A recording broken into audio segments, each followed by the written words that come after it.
के सभी दर्शकों को नमस्कार, जय श्री कृष्णा, प्रणाम। जन्म कुंडली में लग्न का महत्व और लग्न का स्वामी यदि 12 घरों में बैठे तो किस घर पे बैठने से जातक के जीवन में, स्वभाव में कैसा बदलाव देखा जाता है। इस रुचि के साथ हम इस वीडियो को समझेंगे कि जातक की रुचि किस क्षेत्र में ज्यादा रहेगी। अब एक चीज और समझना है, क्या जन्म कुंडली कई बार लग्न कमजोर होने के कारण फलादेश यथार्थ नहीं दे पाता। दूसरी विधि अपना लीजिएगा, सूर्य कुंडली देख लीजिएगा कि सूर्य कुंडली की स्थिति क्या है। फिर भी निर्णय ना मिले तो चंद्र कुंडली देख लीजिए। आपको अपने स्वभाव की अभिरुचि के अनुसार कर्म करने से सफलता प्राप्त होती है। तो आपकी अभिरुचि किस क्षेत्र में है, यह आपका लग्नेश बताता है, या फिर सूर्य लग्नेश बताता है, या फिर चंद्र लग्नेश बताता है। अब 3 बातें हो गई यहां पर। अब समझना है, यदि लग्न का स्वामी और लग्न की कंडीशन अपने डिग्रियों पर मजबूत है, शुद्ध है, और कोई भी ग्रह लग्नेश को बुरी दृष्टि से नहीं देख रहा है, तब तो लग्नेश अपना पूर्ण रूपेण प्रभाव जीवन में डालेगा। यदि ऐसा है कि उस पर कोई बुरे ग्रह की दृष्टि पड़ रही है, तो लग्नेश का प्रभाव विरूपता को लेकर के होगा। तो ऐसे में चंद्र कुंडली देख लीजिए, क्या चंद्रमा बलवान है? लग्न की अपेक्षा, लग्नेश की अपेक्षा चंद्रमा बलवान है।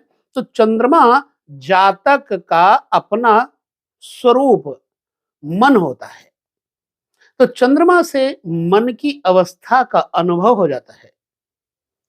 अब यदि चंद्र लग्न भी और लग्न भी कमजोर है, तो तीसरा पॉइंट ले लीजिए। तीसरा पॉइंट क्या है? आपको सूर्य लग्न देख लेना है। यदि सूर्य बलवान होता है तो आप सूर्य लग्न के अनुसार जीवन में घटना क्रम को जरूर अनुभव करेंगे। ठीक है, अब हम चलते हैं जन्म कुंडली में, एक विषय देखते हैं। जन्म कुंडली में ये बात तो हम आपको पहले बता चुके हैं कि 3 लग्न, सूर्य, चंद्र और लग्न, 3 लग्नों में से जो लग्न आपका विशिष्ट बलवान होगा, उस लग्न के अनुसार आपके जीवन में घटनाएं होंगी। अब उसी के अनुसार आप जानिएगा। तो हम लग्नेश को लेकर के चलते हैं। धन भाव में जिस व्यक्ति का लग्नेश धन भाव में होगा, तो धनेश की स्थिति यदि मजबूत है और लग्नेश स्थित मजबूत है, तो ऐसा जातक विद्वान के साथ साथ कवि भी होगा। अपने कुटुंब का मान सम्मान समाज में बढ़ाता है ऐसा व्यक्ति जिसका लग्नेश धन भाव में होगा, एवं इसकी रुचि अधिकतर अपने कुटुंबियों को विकास क्षेत्र में आगे बढ़ाने की होती है। ऐसा जातक अपने परिवार का होनहार जातक होता है। होनहार जिम्मेदार व्यक्ति होने के नाते यह बड़ा विकास करता है समाज में, और अध्यात्म पथ पर इसकी रुचि अधिक से अधिक होती जाती है। यानी ऐसा व्यक्ति विद्वान होगा, पढ़ा लिखा होगा। परंतु यदि लग्नेश अव्यवस्थित है, शत्रु से पीड़ित है, तो धन स्थान पर लग्नेश बैठने से जातक के शरीर में मुख रोग संभावित होता है, या उसकी वाणी का रोग उसको समाज में उन्नति नहीं लेने देगी। वो व्यक्ति भुलक्कड़ हो जाएगा।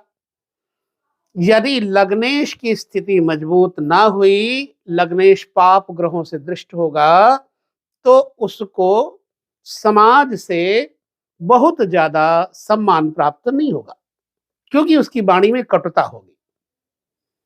ये एक विषय है समझने का।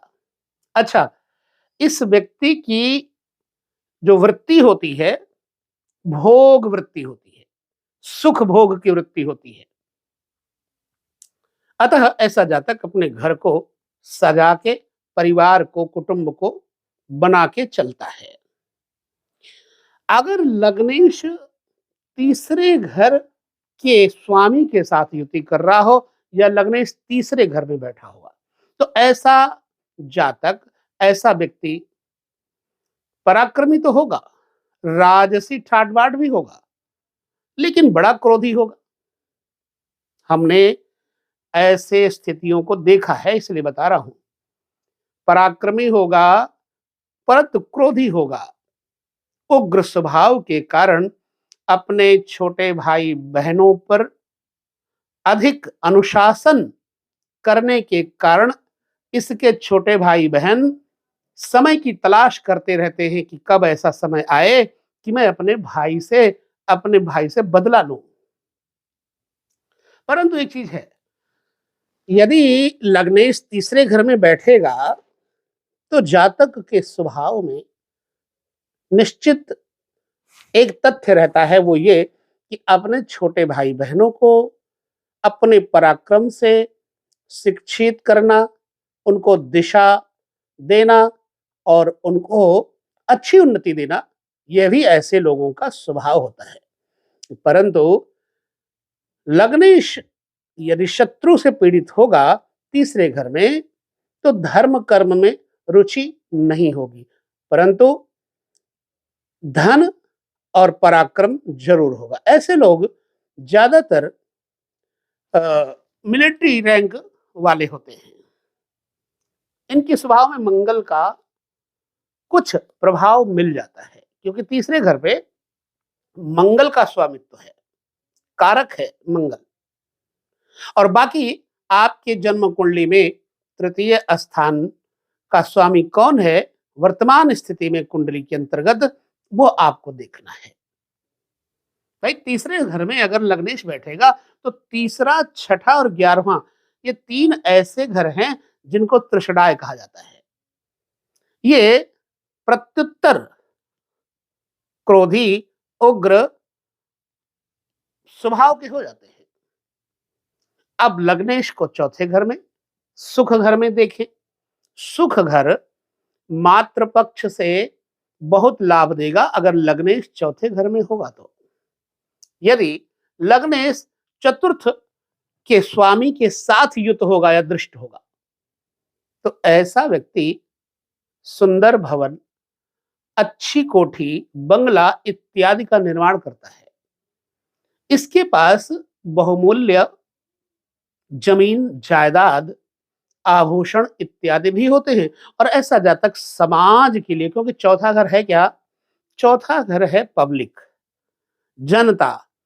तो जब लग्नेश और चतुर्थेश की युति या दृष्टि योग होगा, तो ऐसे जातक को समाज में ग्राम पंचायत का मुखिया या फिर अच्छा नेता, जो कि समाज के हित में अपने कार्य करता है, तो नाम, यश, कीर्ति वाला होता है।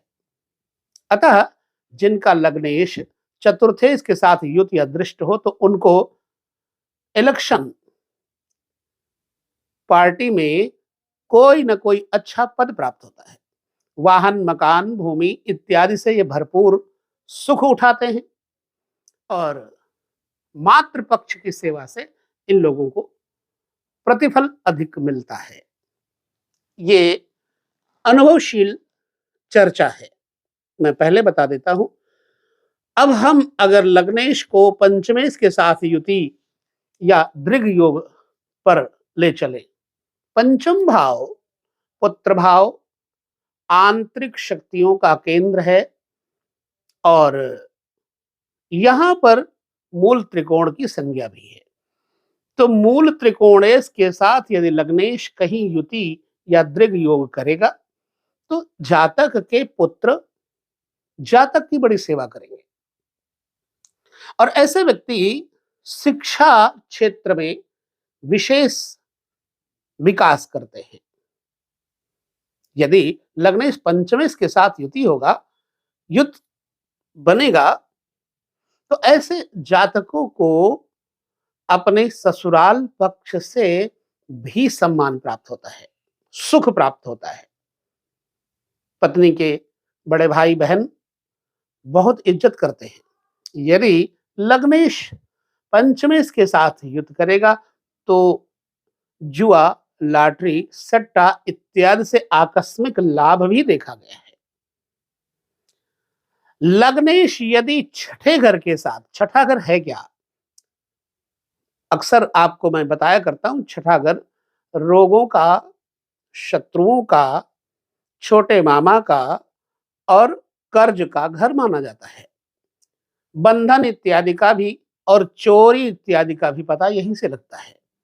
तो यदि लग्नेश षष्ठेश के साथ युक्त होगा या दृग योग करेगा तो ऐसे व्यक्ति में चौर्य विद्या, हाँ, छोटे मामा से इसकी अच्छी पटेगी।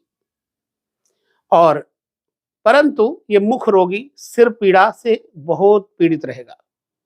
उदर पीड़ा, सिर पीड़ा, गैस पीड़ा यानी वायु प्रकोप इसके ऊपर विशेष रहेगा। ऐसे में जातक का लग्नेश छठे घर में या छठे घर के मालिक से युक्त होने पर ऋण योग भी बना देगा, यानी कर्ज भी बढ़ा देगा। यदि आपके जन्म कुंडली में ऐसा योग है, षष्ठेश और लग्नेश की युति, दृग युति, तो हमें आप कमेंट करके बताएं क्या ये बातें आपको, आपके ऊपर उतर रही हैं खरी। समझ लीजिएगा कि ज्योतिष का ये तथ्य आपको, यदि आपकी कमजोरी कोई डॉक्टर पकड़ ले, बीमारी पकड़ ले, तो इलाज भी उसी के पास मिलता है। यदि आपकी जन्म कुंडली में जो मैं बता रहा हूं षष्ठेश और पंचमे लग्नेश की युति से यदि ये बातें मिलती हैं, तथ्य मिलते हैं, तो आपको हम आगे उपाय भी बताएंगे। अब लग्नेश को सप्तम भाव में लेकर चलते हैं। सप्तम भाव क्या है? पत्नी का घर है, साझा व्यापार है, पार्टनरशिप है, चैलेंजिंग वाला घर है। लग्नेश सप्तम घर में जाने से जातक में एक रुचि विशेष होती है, वो ये, ऐसा जातक धनवान तो होगा ही होगा, उसकी पत्नी रूपवान होगी, लेकिन यह व्यक्ति थोड़ा कामुक प्रवृत्ति का हो जाता है। लग्नेश सप्तम में जाएगा तो उसको थोड़ा अपयश मिलता है, कलंक मिलता। कई बार अन्य स्त्रियों के साथ वार्ता करने के कारण इस व्यक्ति को प्रायः कलंक का सामना करना पड़ सकता है। क्यों? लग्नेश, लग्न एक ऊंची स्थिति है, जब एक ऊंची स्थिति वाला सप्तम घर नीची स्थिति में जाएगा तो उसको कलंक तो मिलेगा ही ना। या फिर लग्नेश आपके सप्तमेश के साथ युति या दृग योग करेगा, तब भी यही स्थितियां आपके सामने उपस्थित हो जाएंगे। अच्छा, अब लग्नेश को हम अष्टम घर में या अष्टम घर के स्वामी के साथ लेकर चलते हैं और देखते हैं अष्टम घर है क्या। एक तो पत्नी की वाणी का घर है, अष्टम स्थान मृत्यु स्थान है, अष्टम स्थान खोज है, अष्टम स्थान हमारे गुप्त शक्तियों का केंद्र भी है। लग्नेश यदि अष्टम में जाएगा और लग्नेश शुभ होगा, अष्टम के साथ मित्र भाव होगा, तो ऐसा व्यक्ति वैज्ञानिक होगा, अनुसंधान करने वाला, चाहे वो अध्यात्म विद्या में, चाहे वो शिक्षा क्षेत्र में, बड़ी खोजबीन करके समाज को कुछ देकर जाता है ऐसा व्यक्ति। अध्यात्म जगत में ध्यान, पूजा, उपासना से इस व्यक्ति को बड़ा लाभ मिलता है, लेकिन प्रायः ऐसा व्यक्ति मौन ज्यादा रहता है। कभी कभी क्या होता है, जब लग्नेश अष्टम में चला जाता है और बुरी स्थिति में होता है तो जातक की आयु पर घात होता है, आयु कम हो जाती है। जीता बहुत ज्यादा नहीं है, लेकिन जितना जीता है उतना सुख से जीता है। शुभ हुआ तो। अशुभ हुआ तो जातक द्वेषी, क्रोधी, बंधु विरोधी, पत्नी का विरोधी, कुटुंब का नुकसान, पत्नी के साथ मतभेद इत्यादि भी करवाता है। यही लग्नेश धर्म भाव, विद्या भाव, बड़े बुजुर्गों का भाव, गुरु भाव इत्यादि के साथ मिल जाए, चाहे वो दृग योग करे, चाहे वो एक जगह युद्ध हो जाए, तो जातक को भाग्यशाली बनाने से कोई नहीं रोक सकता। ऐसा जातक परम भाग्यशाली होता है, धर्मनिष्ठ होता है। गुरु, परमात्मा, वृद्धों की सेवा में अपना जीवन बहुत समर्पित करता है, विद्वान होता है। और ऐसे व्यक्ति की चरम सीमा ध्यान योग के कारण मोक्ष की प्राप्ति होती है, मुक्ति की प्राप्ति होती है। यदि लग्नेश नवम घर में जाएगा तो ऐसे व्यक्ति को अपने ससुराल पक्ष से जो पत्नी के छोटे भाई बहन होंगे उनके साथ भी इनकी अच्छी पटेगी, बनेगी। लग्नेश नवम घर में होगा तो सप्तम स्थान पत्नी का घर है और पत्नी के तीसरे स्थान यानी सप्तम से तीसरा स्थान बनता है नाइन्थ हाउस, भाग्य भाव। तो ऐसे व्यक्ति का भाग्योदय पत्नी के आने के बाद प्रायः होता है। और ससुराल पक्ष से यदि उनका विवाद नहीं रहता तो इनका विकास निरंतर प्रत्युत्तर बढ़ता जाता है। जो अनुभवशील चर्चा है वो आपके साथ में कर रहा हूं।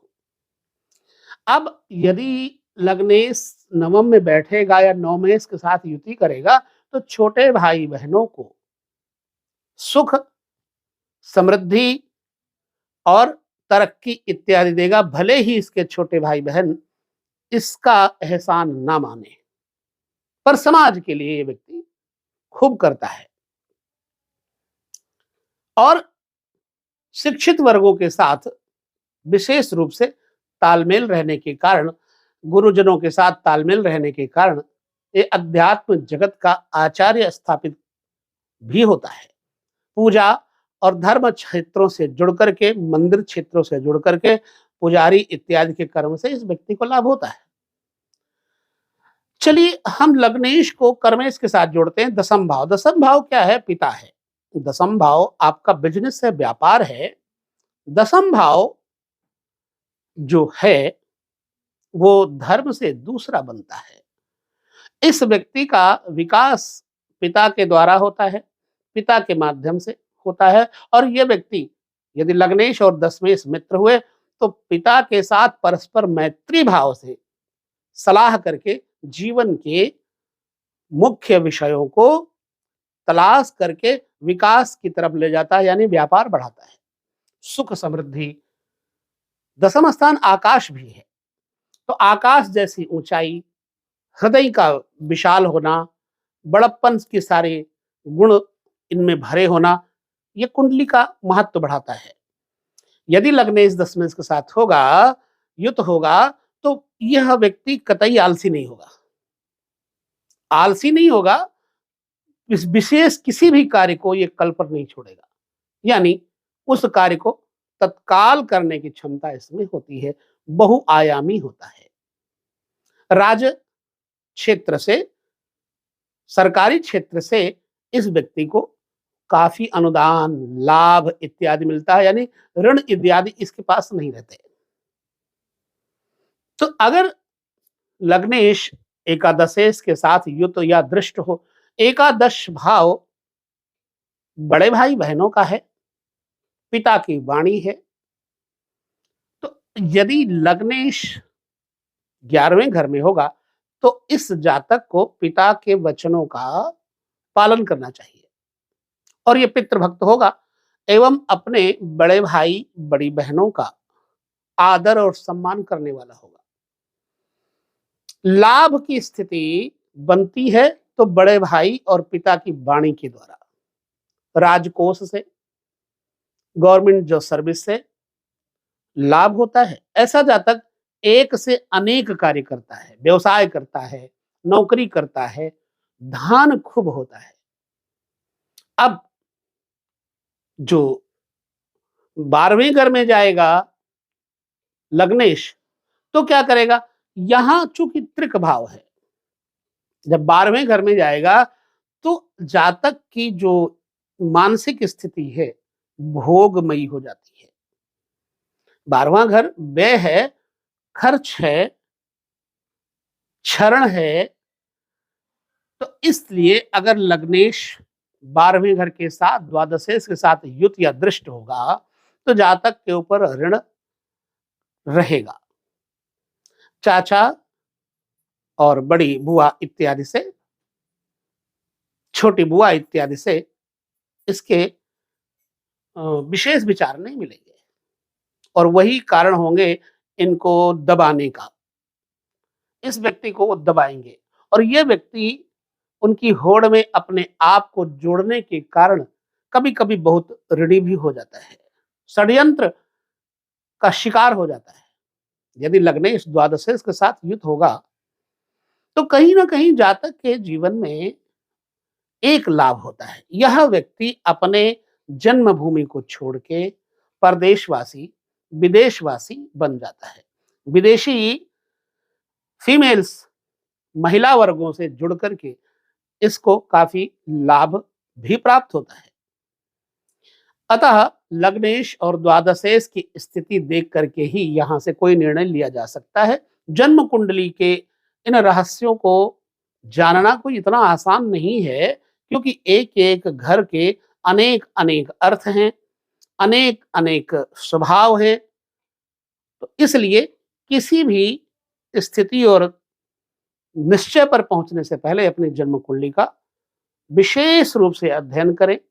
जन्म कुंडली में आपका लग्नेश, आपका लग्न कितनी डिग्रियों पर है, इन सब चीजों को देखने के बाद ही आप कोई फलादेश कर सकते हैं।